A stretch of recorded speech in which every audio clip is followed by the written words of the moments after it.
हम सब जानते हैं कि डाक टिकटों का संग्रह एक समय लोगों का एक शौक हुआ करता था। डाक सेवाओं के बगैर जीवन अधूरा समझा जाता था और कोई व्यक्ति और कोई परिवार ऐसा नहीं था जो किसी न किसी रूप में डाक सेवाओं के साथ न जुड़ा रहा हो। जब साधन नहीं थे, आवागमन के भी साधन सीमित थे, दूर संचार की सेवाएं नहीं थी या ना के बराबर थी, बहुत कम थी, केवल लैंडलाइन टेलीफोन कहीं कहीं दिखता था। उन स्थितियों में समग्र विकास के जीवन से जुड़ी हुई तमाम चीजों का केंद्र बिंदु पोस्ट ऑफिस हुआ करता था। सूचनाओं के आदान प्रदान का माध्यम रहा हो या फिर पैसे भेजने का माध्यम मनी ऑर्डर के माध्यम से रहा हो या फिर छोटी पूंजी को जमा करने के लिए एक सामान्य परिवारों के लिए वे केंद्र वो हुआ करता था। लेकिन अपनी इन रचनात्मक गतिविधियों के साथ डाक टिकटों के संग्रह को एक समय काफी रुचि का क्षेत्र बना दिया था डाक सेवाओं ने, और डाक विभाग ने उसके माध्यम से पूरे वर्तमान को समेटते हुए अतीत को जोड़ने का एक बेहतर प्रयास भी किया था। आज हम सब यहां पर जुड़े हैं। हमने यहां पर देखा है कि जो 300 प्रकार की अधिक फ्रेम्स यहां लगे हुए हैं, जब हम लोगों ने एग्जीबिशन का यहां पर अभी उद्घाटन किया है, आजादी के बाद से लेकर के और लगातार अब तक अलग अलग समय में कौन से डाक टिकट और स्पेशल कवर जारी हुए हैं, उन सबको हमें देखने का अवसर प्राप्त हुआ। और आज ये हमारा सौभाग्य है कि यहाँ पर हमें भगवान श्री राम के 14 वर्ष के वनवास के कालखंड के दौरान राम वनगमन पथ उत्तर प्रदेश के वे प्रमुख 14 क्षेत्रों को भी इस स्पेशल कवर के माध्यम से देखने का एक अवसर प्राप्त होगा। यानी यह एक कलेक्शन तो है ही, अतीत को जोड़ने के साथ ज्ञानवर्धन और मनोरंजन दोनों का एक माध्यम भी इसके माध्यम से बन रहा है।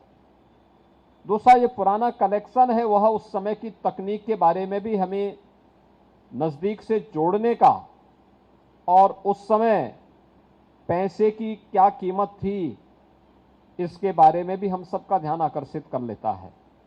आज के इस अवसर पर जो एक कार्यक्रम यहां पर प्रारंभ हुआ है, हमें समय समय पर इन सभी कार्यक्रमों के साथ जुड़ने का अवसर प्राप्त होता है। और ये हम सब जानते हैं कि उत्तर प्रदेश इस देश से बहुत समृद्ध है। स्वाभाविक रूप से डाक टिकट अगर जारी हुआ है किसी एक विशिष्ट घटना को लेकर के, किसी एक विशिष्ट कार्यक्रम को लेकर के या किसी महापुरुष को लेकर के, तो अपने आप में एक इतिहास को समेटे हुए रहता है। और उस इतिहास के साथ वह ढेर सारी उन सूचनाओं का माध्यम भी बनता है जो वर्तमान पीढ़ी के लिए न केवल संग्रहणीय होना चाहिए बल्कि ज्ञानवर्धन का एक माध्यम भी बनता है। और यह कार्यक्रम तमाम अपने उतार चढ़ाव के बाद डाक विभाग आज भी जारी रखे हुए है और इस कार्यक्रम को तेजी के साथ आगे बढ़ा रहा है। मैं इसके लिए डाक विभाग को हृदय से धन्यवाद देता हूं। यह अनेक प्रकार की रचनात्मक गतिविधियों के साथ हमें जोड़ता है और उत्तर प्रदेश तो इससे बहुत समृद्धशाली है। जब भगवान राम से जुड़ी हुई बात हम करते हैं तो वनगमन के पूरे परिदृश्य को आप देखेंगे, 14 वर्ष का वनगमन का जो मार्ग है उनमें सर्वाधिक 12 वर्ष तो भगवान राम ने उत्तर प्रदेश में ही व्यतीत किए। उत्तर प्रदेश का चित्रकूट जनपद इसका साक्षी है। और स्वाभाविक रूप से यह हम सबको बहुत सारी जानकारी, हम लोग ये मान के चलते हैं कि 14 वर्ष का भगवान राम को उस समय साधन नहीं थे, इसलिए हम लोगों को लगता है बहुत लंबी दूरी, बहुत सारी चीजें ऐसी लगती हैं जो हम लोगों के लिए भयावह लगती हैं। लेकिन आज साधन है तो एक एक स्थल उस समय की गवाह हैं कि भगवान राम किन मार्गों के माध्यम से वनों में गए थे और उस समय के समाज को उन्होंने कैसे सभ्य बनने की दिशा में अग्रसर करने के लिए एक सुरक्षित माहौल देने का काम किया था। ये बहुत सारी चीजें आज भी हम सबका ध्यान आकर्षित करती हैं। मुझे बताया गया कि भी 17 अक्टूबर को यहां पर भगवान बुद्ध से जुड़े हुए 6 प्रमुख स्थलों को लेकर के भी यहां पर विशेष प्रशिष्ट जारी किए जाएंगे। भगवान बुद्ध का जो राज परिवार था वह कपिलवस्तु में निवास करता था। भगवान बुद्ध ने अपना पहला ज्ञान उत्तर प्रदेश के सारनाथ की धरती पे ही दिया था। भगवान बुद्ध ने सर्वाधिक चातुर्मास उत्तर प्रदेश में ही व्यतीत किए थे। भगवान बुद्ध से जुड़ा हुआ 3 अन्य महत्वपूर्ण केंद्र, महापरिनिर्वाण स्थली कुशीनगर उत्तर प्रदेश में है, कौशाम्बी उत्तर प्रदेश में है और संकिसा यह भी उत्तर प्रदेश के अंदर है। ये 6 प्रमुख स्थल उत्तर प्रदेश में भगवान बुद्ध से जुड़े हुए हैं, जहां पर पूरे देश और पूरी दुनिया के बौद्ध के अनुयायी आकर के इन सभी स्थलों के प्रति अपनी आस्था को व्यक्त करते हैं। और जब भी विश्व मानवता के सामने कोई संकट खड़ा होगा तो मैत्री और करुणा के लिए बुद्ध की ओर आशा भरी निगाहों से देखेगा, बुद्ध की धरती की ओर आशा भरी निगाहों से देखेगा। ये स्वाभाविक रूप से कलेक्शन अपने आप में अतीत को समेट करके इतिहास का एक बृहद ज्ञानवर्धन का कोष भी संकेत और डाक टिकटों के माध्यम से और स्पेशल कवर के माध्यम से हम सबके सामने प्रस्तुत करता है। अन्य अनेक ऐसी घटनाओं का साक्षी उत्तर प्रदेश है। अगर आप कहेंगे कि भारत की आध्यात्मिक और सांस्कृतिक विरासत की आत्मा कहीं निवास करती है तो वह स्थल कोई हो सकता है तो उत्तर प्रदेश हो सकता है। भारत के कुंभ की परंपरा को वैश्विक मान्यता मिलती है।